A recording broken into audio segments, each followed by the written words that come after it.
हमारे साथ हैं बीजेपी अल्पसंख्यक मोर्चा के प्रदेश अध्यक्ष एम सादिक खान, उनसे बात करते हैं।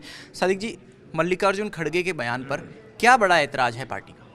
देखिए, जिस तरीके से कांग्रेस के भावी राष्ट्रीय अध्यक्ष उम्मीदवार ने ये बयान दिया है कि उन्होंने ये कहा है कि बकरीद पर बचेंगे तो मुहर्रम पर नाचेंगे। हमारा ऐतराज़ उनसे ये है कि भैया मुहर्रम जो है वो नाचने का कोई वो नहीं है, ये तो एक गम का मौका है। हज़रत मोहम्मद साहब के नवासे अपने परिवार के 72 लोगों के साथ शहीद हुए थे। ये उनका शहीद दिवस है, एक तरीके से उनकी कुर्बानी का दिन है और ये गम का मौका है। आपने कैसे कह दी ये बात कि हम नाचेंगे मुहर्रम पर? इसका मतलब आप माइनॉरिटी की सिर्फ वोट लेना जानते हो, आप पढ़ते नहीं उनके बारे में जाकर कि इनका कौन सा त्यौहार इनसे क्या ताल्लुक़ रखता है माइनॉरिटी से। ईद क्यों मनाई जाती है, ईद उल अज़हा क्यों मनाया जाता है, मुहर्रम में ऐसी क्या बात है कि मुहर्रम क्यों मनाया जाता है? आप पढ़ते नहीं है, आपने उठाकर ये बयान दे दिया। इससे पूरा माइनॉरिटी और पूरा माइनॉरिटी की बात नहीं कर रहा हूँ, पूरा देश आपके इस बयान से इसलिए आहत है कि आप कांग्रेस के भावी उम्मीदवार हैं। जब आप हमारे इतनी बड़ी ओल्ड ग्रैंड पार्टी का राष्ट्रीय अध्यक्ष इस तरीके के बयान दे रहा है तो आप सोच लीजिए कि उनकी नॉलेज का स्तर क्या होगा। अब मैं आपसे एक बात ये कहना चाहता हूँ खड़गे जी और पूरी कांग्रेस से कि या तो आप माफ़ी मांग लीजिए, वरना राजस्थान में आपकी एंट्री होगी नहीं। और उसके अलावा आपकी जो ये यात्रा है राहुल गांधी जी वाली, इसका भी माइनॉरिटी, अल्पसंख्यक समाज, मुस्लिम समाज पूरे राजस्थान में, पूरे सूबे में विरोध करेगा। सादिक जी, खड़गे के बयान को 24 घंटे से ज़्यादा हो गए, उन्होंने माफ़ी नहीं मांगी, आप लोग अब सामने आए हैं इस बयान की मजम्मत करने के लिए। क्या पार्टी की तरफ से आप पर किसी तरह का दबाव है कि इस बयान का खंडन कीजिए, इस बयान की खिलाफत कीजिए? देखिए, हमारे यहाँ एक परिपाटी ये है भारतीय जनता पार्टी में कि जब मैंने पीसी किया, किसी और ने भी कोई भी पीसी करेंगे तो हमें प्रदेश नेतृत्व की नॉलेज में ये बात डालनी पड़ती है कि मैं फला कार्यक्रम करने जा रहा हूँ। कहीं किसी की तरफ से कोई मनादी नहीं है, बल्कि मुझे शीर्ष हमारे जो आला कमान है राजस्थान की, उन्होंने कहा कि आप जाइए इस मुद्दे पर और पीसी आप कीजिए, पुतले फूंकिए और इनका सख्त विरोध कीजिए। और राजस्थान में जब ये आए तो इसका और कड़े शब्दों में इसकी मजम्मत करनी है। यही मैं पूछना चाह रहा हूँ कि आलाकमान नहीं कहता तो आप लोग इसके लिए स्वयंस्फूर्त आने के लिए तैयार नहीं थे? नहीं, बिल्कुल हम करते कार्यक्रम, मगर एक उनसे परमिशन लेने वाली बात है कि हम इस तरीके का कार्यक्रम कर रहे हैं। कार्यक्रम ये अल्पसंख्यक मोर्चा का ही है, हम ही लोगों ने तय किया। मैंने और मेरी पूरी टीम ने ही रात को इस बारे में बात करी कि सुबह हमें ये पीसी करनी है, मगर वो टाइम 4 बजे का सेट हो पाया, इसलिए 4 बजे की करी, वरना हम सुबह 11 बजे भी कर सकते थे।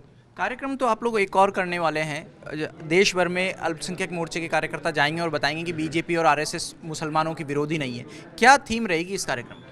देखिए, जिस तरीके से पिछले 9 साल में हमारे नरेंद्र मोदी जी की सरकार ने, बीजेपी की सरकार ने देश में काम किए हैं सभी बिरादरियों के लिए, उसमें माइनॉरिटी के लिए जो काम किए हैं उन्होंने पिछले 9 साल में, चाहे उस्ताद योजना है, हुनर हाट योजना है, स्कॉलरशिप के मसले हैं, इन सब बातों को लेकर हम माइनॉरिटी के लोगों को ये बताएंगे कि भैया कांग्रेस ने आपका पिछले 75 सालों में, 70 सालों में ये नुकसान किया है और बीजेपी ने आपका 9 सालों में ये फ़ायदा किया है, इन 9 वर्षों में। तो आप हमारे काम को देखिए, आप नाम पर मत जाइए, आप ये देखिए कि आपका काम कौन कर रहा है, आपके बच्चों का भविष्य कहाँ सुरक्षित है।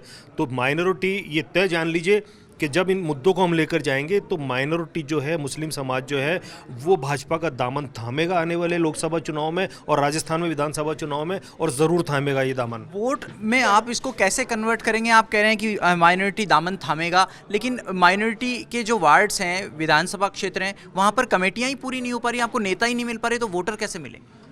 देखिए, हमारे जो संगठन की जो संरचना है वो, उसमें सभी मोर्चे अभी अंडर प्रोसेस हैं और इस महीने का समय है। कुल हमारे संगठन की दृष्टि से 44 ज़िले हैं। भाजपा अल्पसंख्यक मोर्चा पूरे 44 ज़िलों में उनके अध्यक्ष की घोषणा हो चुकी, उनकी जिला की कार्यकारिणी। वार्ड स्तर पर जो माइनॉरिटी के प्रतिनिधि शामिल करने होते हैं वो ही नहीं मिल पा रहे हैं, तो कैसे आप लोग वोटर्स तलाश? नहीं, मैं वही बता रहा हूँ आपको। उसके अलावा हमारे 1127 मंडल हैं भाजपा के, तो सभी के मंडल मोर्चों के भी इतने ही हैं। हमने अल्पसंख्यक मोर्चा अब तक 850 मंडल बना चुका है और मंडल की कार्यकारिणी अंडर प्रोसेस है। इस महीने में हमारे मंडल भी कंप्लीट होंगे और उनकी कार्यकारिणी भी कंप्लीट होगी। उसके बाद फिर हम बूथ का काम करेंगे। पार्टी अगर अल्पसंख्यक चेहरों को टिकट नहीं देगी तब भी लोग जुड़ेंगे क्या? पिछले चुनाव में भी केवल एक ही चेहरे को टिकट दिया था, वो भी आखिर में घोषित हुआ था। देखिए, ये हमारा आला कमान फैसला करेगा इस बात का कि राजस्थान में माइनॉरिटी को कितना टिकट दिया जाए, मगर मैं संगठन से जुड़ा हूँ, संगठन की जिम्मेदारी मेरे ऊपर है। मैं ज़रूर आला कमान के सामने ये बात रखूँगा कि आप राजस्थान में माइनॉरिटी को टिकट दीजिए ताकि वो और पार्टी की तरफ जुड़े, मगर अल्टीमेटली जो फैसला होगा वो हमारे आला कमान का होगा, संसदीय बोर्ड का होगा। आपको क्या लगता है अल्पसंख्यक मोर्चे का क्या आकलन है, कितने टिकट बनते हैं अल्पसंख्यकों के राजस्थान में? देखिए, हमेशा ही भाजपा माइनॉरिटी को टिकट देती रही है, चाहे रमज़ान खान साहब 3 बार मंत्री रहे, यूनुस खान साहब 2 बार मंत्री रहे, सगीर साहब एमएलए रहे, हबीबुर रहमान साहब 5 बार विधायक रहे। तो राजस्थान में भाजपा बार बीजेपी से नहीं रहे, मगर ओवरऑल वो भाजपा से विधायक भी रहे, सगीर साहब भी विधायक रहे, मगर पार्टी छोड़ चुके हैं अब। नहीं, देखिए, पार्टी छोड़ने का उनका अपना निर्णय था। जब वो छोड़कर गए कांग्रेस में तो चुनाव हार गए और वहाँ भाजपा फिर जीती है नागौर शहर में। तो ये उनका एक व्यक्तिगत उनका मामला था कि उन्होंने पार्टी छोड़ी। हमने कभी उनसे नहीं कहा कि आप पार्टी छोड़ दीजिए। जब भी वो पार्टी में आना चाहेंगे उनका फिर हम इस्तकबाल करेंगे। तो राजस्थान में माइनॉरिटी को पार्टी टिकट देती रही है, आने वाले चुनाव में भी टिकट दिए जाएंगे, मगर अल्टीमेटली फैसला संसदीय बोर्ड का होगा, आला कमान का होगा। लेकिन असम के जो हालत हैं वो तो ये बता रहे हैं कि माइनॉरिटी बीजेपी से नहीं जुड़ रहा। असम के विधानसभा चुनाव में जहां पर अल्पसंख्यक मोर्चे के पदाधिकारी रहते थे उन बूथ पर भी एक भी वोट नहीं मिला, पूरा मोर्चा भंग कर देना पड़ा। देखिए, मैं राजस्थान की कमान मेरे पास है, मैं राजस्थान की बात जानता हूं कि हमारे जो लोकल बॉडीज़ के जो चुनाव हैं, जो पंचायत से लेके निगम तक के चुनाव हैं, उसमें 927 लोग माइनॉरिटी समर्थित भाजपा के लोग जीते हुए हैं। और उसके अलावा हमारे निगम में जो पार्षद बनते हैं वो भी हमारे जीते हुए हैं। तो हमारे 927 जनप्रतिनिधि हैं जो भाजपा समर्थित हैं। मैं राजस्थान के परिप्रेक्ष्य में आपसे बात कर सकता हूँ, मुझे असम के बारे में इतनी जानकारी नहीं है। राजस्थान में माइनॉरिटी हमेशा ही भाजपा को वोट देता रहा है और आइंदा चुनाव में भी देगा। क्या इन 927 में किसी को और को एलिवेटेड प्रमोट कराना चाहेंगे आप? नहीं, मेरी कोशिश, मैं संगठन में हूँ, मेरी कोशिश रहेगी कि मेरे जो साथ टीम में जो अच्छे लोग काम कर रहे हैं, जो चुनाव लड़ने के इच्छुक हैं, तो पार्टी जब सभी समाजों को उसमें रिप्रेजेंटेशन दे रही है तो माइनॉरिटी को भी रिप्रेजेंटेशन दे, जैसे कि हमेशा देती रही है। अगर टिकट नहीं मिलते हैं तो माइनॉरिटी को? देखिए, हम पार्टी के कार्यकर्ता हैं, जो पार्टी का आदेश होगा वो काम करेंगे।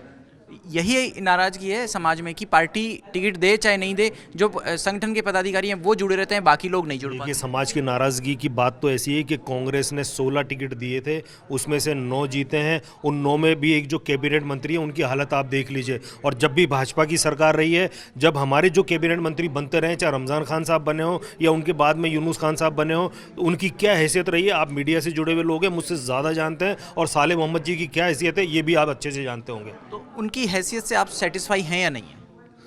नहीं, कांग्रेस ने यूज एंड थ्रो किया है माइनॉरिटी का। माइनॉरिटी ने अशोक गहलोत जी बोलते हैं माइनॉरिटी मुझे 90% पोल किया है कांग्रेस को। तो अशोक गहलोत जी, आप बताइए क्यों आपने स्कॉलरशिप बंद किया, क्यों आपने हायर एजुकेशन के लोन बंद किए? 20 करोड़ रुपए मोदी जी ने आपको भेजा बच्चों के स्कॉलरशिप के लिए राजस्थान में। आज आपका अल्पसंख्यक वित्त विकास निगम उसको दबाए बैठा है, सिर्फ 42 लाख रुपये आपने बांटे। ये मुद्दे भी हम लेकर आने वाले समय में जनता के बीच में जाएंगे। आप ये देखिए काम कौन कर रहा है, आप ये इस पर मत जाइए कि मंत्री किसने किसको बना दिया। काम किसने किया? हमारी सरकारों में 7-7 लोगों को राज्य मंत्री बनाया, वक्फ बोर्ड की भवन बनाया, मदरसा बोर्ड का भवन बनाया। हज की फ्लाइट पहली बार अगर गई है तो भाजपा की सरकार अटल जी की हुआ करती थी और शाहनवाज भाई उसमें मंत्री हुआ करते थे सिविल एविएशन के। काम देखिए आप, काम कौन कर रहा है। आप मत जाइए उस बात पर, आप देखिए आपके बच्चों का मुस्तकबिल किसके हाथों में है। तो बीजेपी अल्पसंख्यक मोर्चा के प्रदेश अध्यक्ष एम सादिक खान यही कह रहे हैं कि समाज के लोगों को काम देखना चाहिए। साथ में वो ये भी कह रहे हैं कि कांग्रेस ने अभी तक अल्पसंख्यक तबके को यूज एंड थ्रो की तरह इस्तेमाल किया है और ज़्यादा विकास नहीं किया। कैमरा पर्सन राहुल के साथ शशि मोहन, जी मीडिया, जयपुर।